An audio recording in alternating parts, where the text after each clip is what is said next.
എല്ലാവർക്കും നമസ്കാരം. ഇന്ന് നമ്മൾ നോക്കാൻ പോകുന്നത് മൈക്കിൾ കെ രാജയുടെ സംവിധാനത്തിൽ വന്ന പോകുമിടം ബഹുദൂരമില്ല എന്ന സിനിമയെക്കുറിച്ചാണ്. ഈ സിനിമയുടെ ആദ്യം തന്നെ വന്നിട്ട് കഥയെക്കുറിച്ച് പറയുകയാണെങ്കിൽ ആദ്യം തന്നെ കഥാനായകൻ വിമലിനെ കാണിക്കും. വിമൽ വന്നിട്ട് ഒരു മോർച്ചറി വാൻ ഡ്രൈവറാണ്. അതായത് കഥാനായകൻ വന്നിട്ട് ലവ് മാരേജ് ആയിരിക്കും. ഇപ്പോൾ അയാളുടെ ഭാര്യ വന്നിട്ട് പ്രസവത്തിന് വേണ്ടി ആശുപത്രിയിൽ അഡ്മിറ്റ് ആയിരിക്കും. ഇപ്പോൾ ഇയാൾക്ക് പൈസയുടെ ആവശ്യം വരുന്നു. അപ്പോൾ ഒരാൾ വന്നിട്ട് ഇന്നമാതിരി തിരുനെൽവേലിക്ക് വന്നിട്ട് ഒരു ആക്സിഡൻ്റായ ബോഡി കൊണ്ടുപോകണമെന്ന് പറയുന്നു. അപ്പോൾ അത് കൊണ്ടുപോകാൻ പോകണം. ഈ മരിച്ച ആൾ ആരാന്ന് വെച്ച് കഴിഞ്ഞാൽ അത് തിരുനെൽവേലിയിലൊരു വലിയ പുള്ളിയാണ്. ഇയാൾക്ക് 2 ഭാര്യമാരും കുട്ടികളുമുണ്ട്.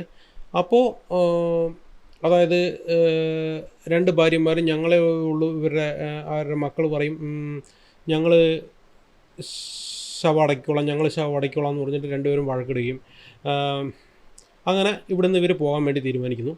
അങ്ങനെ വിമൽ അവിടുന്ന് ഈ ബോഡിയും കൊണ്ട് തിരുനെൽവേലിയിലേക്ക് പോവുകയാണ്. പോകുന്ന വഴിയിൽ ഇടയിൽ വന്നിട്ട് ഒരാൾ കേളും, നമ്മുടെ കരുണാസ്.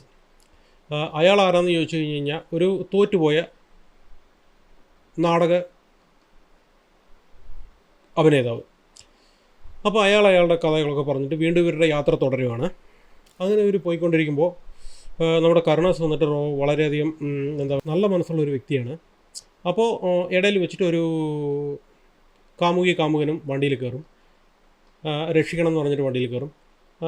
അപ്പോൾ ഇവർ വണ്ടിയിൽ കയറുന്നതുകൊണ്ട് ഇവരെ പിടിക്കാൻ വേണ്ടി അവരുടെ ടീമുകൾ ഈ വണ്ടിയെ ചേസ് ചെയ്ത് പിടിക്കാൻ നോക്കുകയും അങ്ങനെ ഒരു സാഹചര്യത്തിൽ വന്നിട്ട് ഈ ബോഡി വന്നിട്ട് അവിടെ കാത്തിരിക്കുന്നവരുടെ അടുത്ത് കൊണ്ടുപോകാൻ സാധിച്ചോ, വിമലിന് വന്നിട്ട് പൈസ കിട്ടിയോ, ഈ ലവ് ജോഡിക്ക് എന്തായി എന്നിങ്ങനെയാണ് കഥ പോകുന്നത്.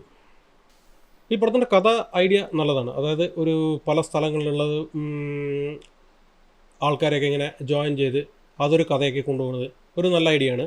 അതിലെന്താ പ്രശ്നം എന്ന് ചോദിച്ചു കഴിഞ്ഞാൽ വിഷ്വൽസും തിരക്കഥയും നശിപ്പിച്ചു.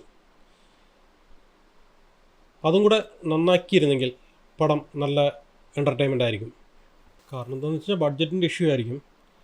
വിഷ്വൽസിൽ എന്താ, ഞാനൊരു എക്സാമ്പിൾ പറയാം. ഇപ്പോൾ ഒരു ഹൈവേയുടെ അടുത്ത് വന്നിട്ട് ഒരു സീൻ എടുക്കണമെങ്കിൽ ഏകദേശം ഹൈവേനെ അടുത്ത് എടുക്കണം, അല്ലെങ്കിൽ ചീറ്റ് ചെയ്തിട്ട് എടുക്കണമെങ്കിൽ അതേപോലെ ഏകദേശം നമുക്ക് സാമ്യമെങ്കിലും തോന്നണം.